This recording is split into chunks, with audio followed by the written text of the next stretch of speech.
Waqf by user मान्य किया गया है, अगर आप इसे खत्म करते हैं तो समस्या होगी। ये मैं नहीं, ये सुप्रीम कोर्ट का ये बड़ा लाइन सुप्रीम कोर्ट ने कहा। पहला सवाल जो हर एक मुसलमान पूछ रहा था कि अगर हम मुसलमान हैं तो क्या हमको हिंदू मंदिर ट्रस्ट में मिलेगा मौका, ये सुप्रीम कोर्ट पूछ रही है। दूसरा सवाल सीजीआई ने पूछा है कि क्या जो पुराने मस्जिदें हैं, जैसे कि आप मुसलमान पूछ रहे हैं कि हमारे बाप दादा से पहले की मस्जिदें हैं, उनका नाम हमारे पास कागज है ना कुछ है, तो उसका क्या होगा, ये सुप्रीम कोर्ट में सीजीआई सरकार से पूछ रही है। और तीसरा बात ये कि अगर वक्फ बाय यूजर मान्य नहीं किया गया तो ये बहुत बड़ी समस्या खड़ी हो जाएगी। तो सुप्रीम कोर्ट की ये जो टिप्पणी है वो अपने आप में एक बड़ा है। वहीं सुप्रीम कोर्ट के वक्फ का रजिस्ट्रेशन हमेशा अनिवार्य रहेगा। जस्टिस कुमार कहते हैं कि हमें उदाहरण दीजिए कि क्या तिरुपति बोर्ड में कोई गैर हिंदू है, ये सुप्रीम कोर्ट के जज कह रहे हैं। सीजीआई हिंदुओं के दान कानून के मुताबिक कोई भी बाहरी बोर्ड का हिस्सा नहीं हो सकता है। वक्फ प्रॉपर्टी या नहीं है, इसका फैसला अदालत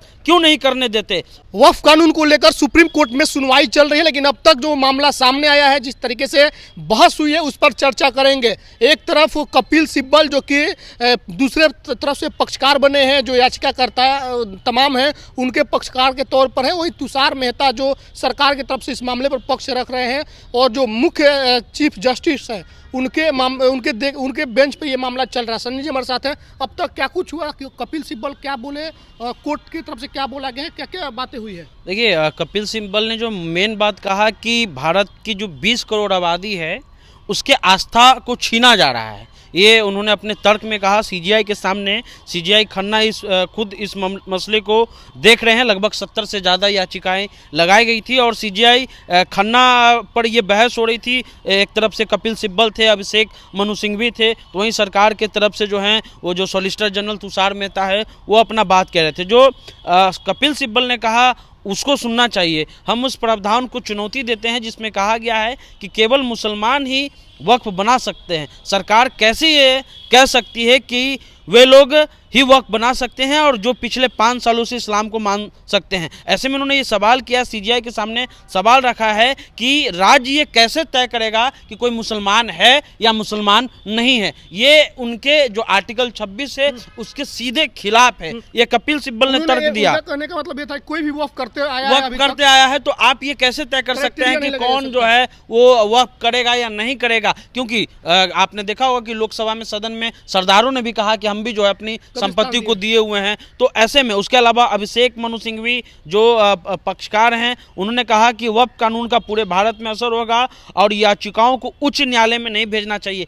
आज मेन डिबेट जो है वो इसी का था कि इस मसले को उच्च न्यायालय में भेजा जाए या इसको सुप्रीम कोर्ट जो है सारे केस को इकट्ठा करके एक जगह निचोड़ करके जो है वो सुप्रीम कोर्ट इसको सुने। तो सीजीआई ने भी कहा कि याचिकाओं को निपटाने के लिए हाईकोर्ट को कहा जा सकता है। हम ये नहीं कह रहे हैं कि कानून के खिलाफ याचिकाओं पर सुनवाई करने फैसला करने में सुप्रीम कोर्ट पर कोई रोक है, लेकिन वो कह रहे हैं कि इस मसले को हाई कोर्ट भी दे सकती है क्योंकि 70 पीआईएल गए हैं। तो 70 पीआईएल अलग अलग प्रदेश के गए हैं। कोई लोग पटना में किए हैं, कोई लोग दिल्ली में किए हैं, कोई लोग बंगाल में किए हैं, कोई लोग महाराष्ट्र में किए हैं। तो उनका ये तर्क है कि इस मसले को अगर हाई कोर्ट देखे, लेकिन सुप्रीम कोर्ट कह रहा है कि हम इस फैसला को सुनने को तैयार हैं, लेकिन अगर वहां भी जाता है तो कोई दिक्कत नहीं है। लेकिन सरकार का क्या पक्ष है ये भी जानना बहुत जरूरी है। सरकार के तरफ से जो सॉलिसिटर जनरल तुषार मेहता है वो कह रहे हैं कि संसद में संयुक्त संसदीय समिति का गठन किया गया था, इस पर विचार से चर्चा हुई, सभी की राय ली गई। जेपीसी ने 38 बैठक की, संसद के दोनों सदनों द्वारा इसे पारित करने से पहले 98.2 लाख ज्ञापनों की जांच की गई। संसद से 4 अप्रैल को पारित हुआ वक्फ संशोधन और 5 अप्रैल को राष्ट्रपति ने, यानी वो प्रक्रिया बता रहे हैं कि ये जो कानूनी संवैधानिक प्रक्रिया है उसके तहत हम ये लाए हैं। तो सरकार एक अपना पक्ष रख रही है। अलग अलग इस पर जो है डिबेट हुआ है। सुप्रीम कोर्ट ने पूछा है कि 14वीं और 16वीं शताब्दी की मस्जिदों को कैसे रजिस्टर करेंगे। सुप्रीम कोर्ट सवाल पूछ रहा है कि जो 14वीं है यानी कि आज से 600 साल पहले है मस्जिद है तो उसका क्या होगा। तो सुप्रीम कोर्ट ने केंद्र से पूछा कि क्या वो मुसलमानों को हिंदू धार्मिक ट्रस्टों का हिस्सा बनाने की अनुमति देने को तैयार है। ये बड़ा सवाल है। सुप्रीम कोर्ट पूछ रही है कि क्या केंद्र सरकार मुसलमानों को हिंदू धार्मिक ट्रस्टों का हिस्सा बनाने की अनुमति देने को तैयार है। ये सवाल केंद्र से सीजीआई ने कहा है। सुप्रीम कोर्ट ने वक्फ बाय यूजर के प्रावधान पर भी सवाल किया। सीजीआई खन्ना ने कहा कि क्या कई पुरानी मस्जिदें हैं 14वीं और 16वीं शताब्दी की मस्जिदें हैं जिनके पास रजिस्टर्ड डीड नहीं है। उन्होंने कहा कि कागज नहीं है। सीजीआई ने केंद्र से पूछा कि क्या ऐसी संपत्तियों को कैसे रजिस्टर करेंगे, उनके पास क्या दस्तावेज होंगे, ये वक्फ को खारिज कर देने पर विवाद ज़्यादा लंबा चलेगा। हम ये जानते हैं कि पुराने कानून का कुछ गलत इस्तेमाल हुआ है, लेकिन कुछ वास्तविक वक्फ संपत्तियां हैं जिनके इस्तेमाल के दौरान लंबे समय से वक्फ संपत्ति के तौर पर पहचान हुई है। वक्फ बाय यूजर मान्य किया गया है। अगर आप इसे खत्म करते हैं तो समस्या होगी। ये मैंने ये सुप्रीम कोर्ट का ये बड़ा लाइन सुप्रीम कोर्ट ने कहा। पहला सवाल जो हर एक मुसलमान पूछ रहा था कि अगर हम मुसलमान हैं तो क्या हमको हिंदू मंदिर ट्रस्ट में मिलेगा मौका, ये सुप्रीम कोर्ट पूछ रही है। दूसरा सवाल सीजीआई ने पूछा है कि क्या जो पुराने मस्जिदें हैं, जैसे कि आप मुसलमान पूछ रहे हैं कि हमारे बाप दादा से पहले की मस्जिदें हैं, उनका नाम हमारे पास कागज है ना कुछ है, तो उसका क्या होगा, ये सुप्रीम कोर्ट में सीजीआई सरकार से पूछ रही है। और तीसरा बात ये कि अगर वक्फ बाय यूजर मान्य नहीं किया गया तो ये बहुत बड़ी समस्या खड़ी हो जाएगी। तो सुप्रीम कोर्ट की ये जो टिप्पणी है वो अपने आप में एक बड़ा है। वहीं सुप्रीम कोर्ट के वक्फ का रजिस्ट्रेशन हमेशा अनिवार्य रहेगा। जस्टिस कुमार कहते हैं कि हमें उदाहरण दीजिए कि क्या तिरुपति बोर्ड में कोई गैर हिंदू है, ये सुप्रीम कोर्ट के जज कह रहे हैं। सीजीआई हिंदुओं के दान कानून के मुताबिक कोई भी बाहरी बोर्ड का हिस्सा नहीं हो सकता है। वक्फ प्रॉपर्टी या नहीं है, इसका फैसला अदालत क्यों नहीं करने देते। वक्फ का रजिस्ट्रेशन हमेशा अनिवार्य रहेगा। 1995 के कानून में यह जरूर था। सिब्बल साहब कह रहे हैं कि मुतवल्ली को जेल जाना पड़ेगा अगर वक्फ का रजिस्ट्रेशन नहीं हुआ तो ऐसे में ये जो सवाल जो सुप्रीम कोर्ट पूछ रही है सरकार से, ये अपने आप में बड़ा सवाल है।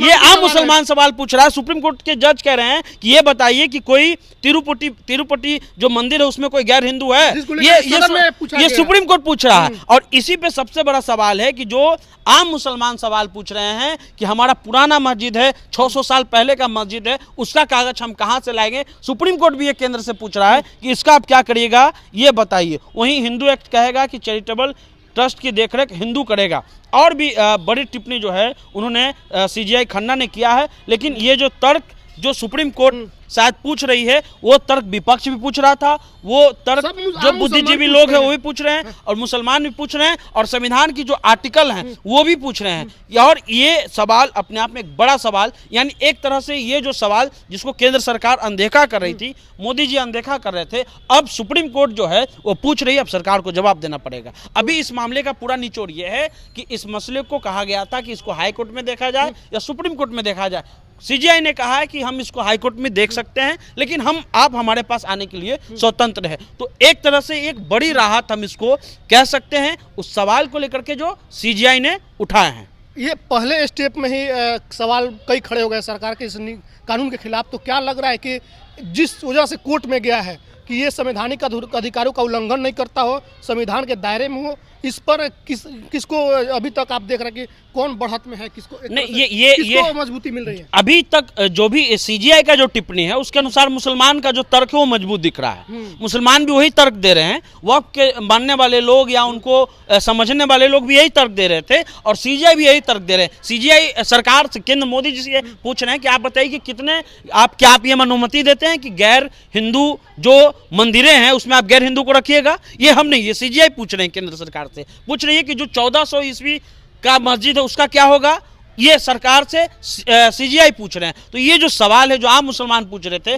अब ये सीजीआई पूछ रही है। तो ये एक बड़ी उपलब्धि, जो मुसलमान पक्ष है उनको घबराने की जरूरत नहीं है। उनके जो सवाल का अनदेखा किया जा रहा था अब बाय राइटिंग में केंद्र को लिख करके देना पड़ेगा। तुषार मेहता तो वही कर रहे हैं जो सदन में खड़े होकर बोला गया कि हमने इतनी मीटिंग की, उस पर डिबेट है, तर्क है ही नहीं कुछ। देखिए वो मीटिंग का डिबेट जो है वो गौरव गोगोई उनका नाम है, गौरव गोगोई ने अपने डिबेट में ही उस मीटिंग का डिस्ट्रॉय कर दिया था कि आप जिस दिन बैठक बुलाए थे वहां पर आप लोगों से आपने राय ही नहीं लिया था। ये उन्होंने लोकसभा में कहा है और कहा कि आपका पूरा चीज झूठ है। तो ये जो तर्क दिया जा रहा है कि 98 लाख ईमेल का जांच, बताइए 98 लाख ईमेल का जांच करने में जो है वो 2 साल लगेगा, छोटा मोटा बात है। 1 करोड़ लोगों की ईमेल का जांच करना है। तो ये सरकार का जो तर्क है वो हल्का है, मुस्लिम पक्ष का तर्क मजबूत लग रहा है और कोर्ट इस पर सही बात बोल रही है और सही सवाल पूछ रही है केंद्र सरकार से। तो अब तक जो कुछ भी हुआ है सुप्रीम कोर्ट में उस पर हमने चर्चा की, और जो आम लोगों का सवाल था वक्फ यूजर क्यों ख़त्म किया जा रहा है,